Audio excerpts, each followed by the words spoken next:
This is English shorthand dictation number 216 and the dictation speed is 140 words per minute. Ready? Start.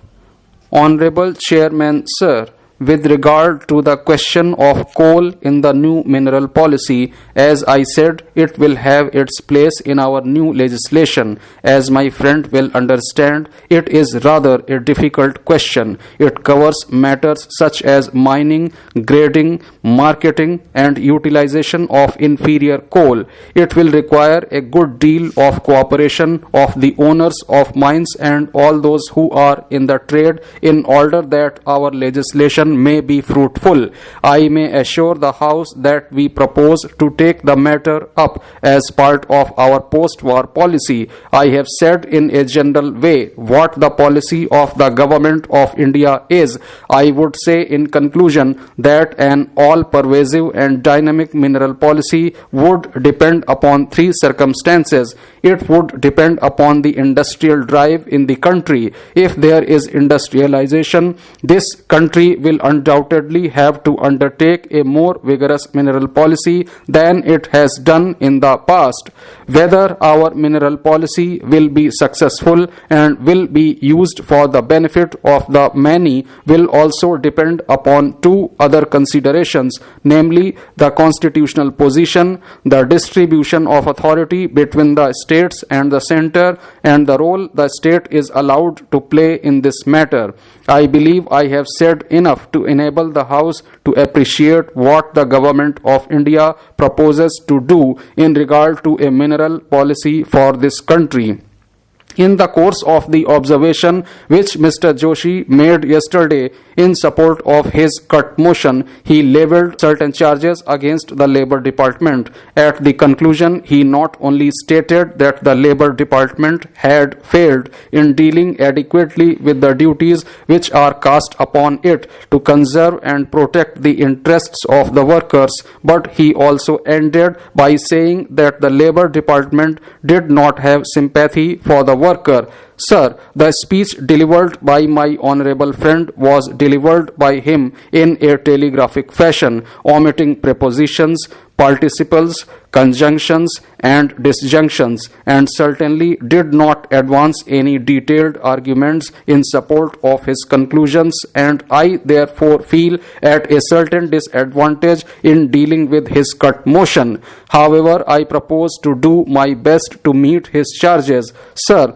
the first charge that he levelled against the Labour Department was with respect to dearness allowance. His first accusation was that the dearness allowance granted by the Government of India was not adequate, and the second ground was that in the scheme of dearness allowance sanctioned by the Government of India there was no kind of uniformity. With regard to the first part, I think Mr. Joshi will agree that the notions of adequacy must necessarily differ. It will be difficult to find two people who could agree on the exact quantitative measurement of what adequate dearness allowance would mean, and therefore I do not wish to enter upon that aspect of the case. However, I would like to tell the House that the Government of India has always been taking considerable interest in the matter of the dearness allowance and has been watching the situation, and it has taken steps in order to increase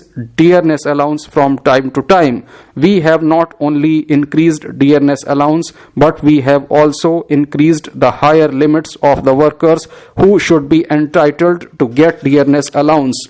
On the first occasion, when dearness allowance was given, the highest limit fixed was 100 to 120. On the third occasion, it was raised to 150, and on the fourth occasion, it was raised to 250. I may tell the House that the Government of India is most actively considering the question of further increase in dearness allowance, and I hope and trust that before long the decision of the Government of India in this matter will be announced.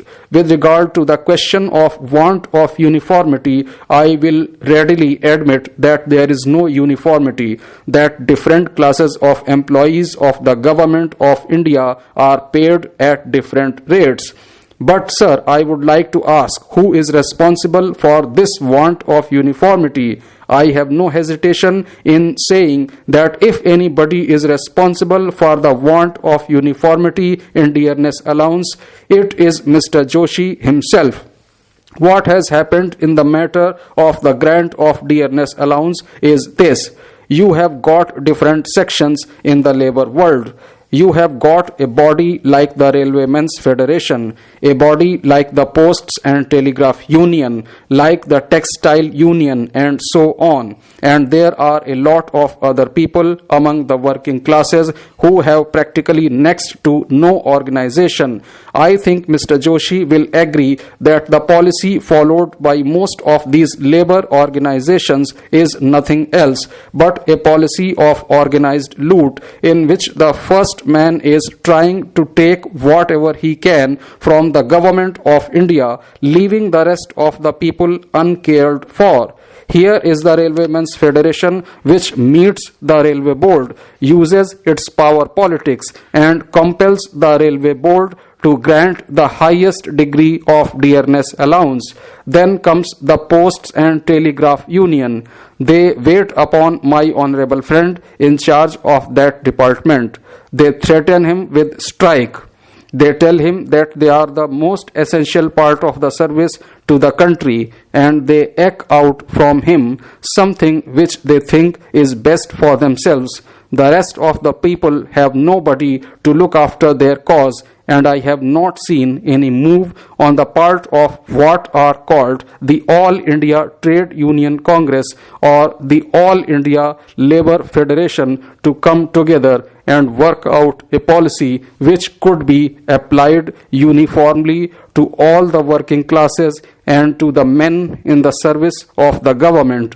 Then Mr. Joshi referred to lack of attention to unemployment caused by involuntary circumstances. If I followed him correctly, he referred in somewhat contemptuous terms to the circular issued by the central government to the states and to the employers, telling them that it was the view of the government of India that whenever there was any involuntary unemployment due to shortage of coal or shortage of raw material, the employers should pay certain compensation to their employees. In our letter to the state governments, we had informed them that the government of India was prepared for a certain scale of payment to be made to the workers during this period of unemployment. We had told them that they should pay 75% of the ordinary rate of pay for the first fortnight, and for the second fortnight they should pay 50% of the wages. We also told them that the period for which this benefit was to be payable was 1 month and that the waiting period should be 7 months. Mr. Joshi ended by saying that the government of India had taken no further step in order to see that these benefits were actually made payable. Now, sir, I should like to point out that if Mr. Joshi had read the letter that we circulated to the state governments and to employers, he would have seen that we had also made some definite proposals with regard to meeting the cost of this involuntary unemployment.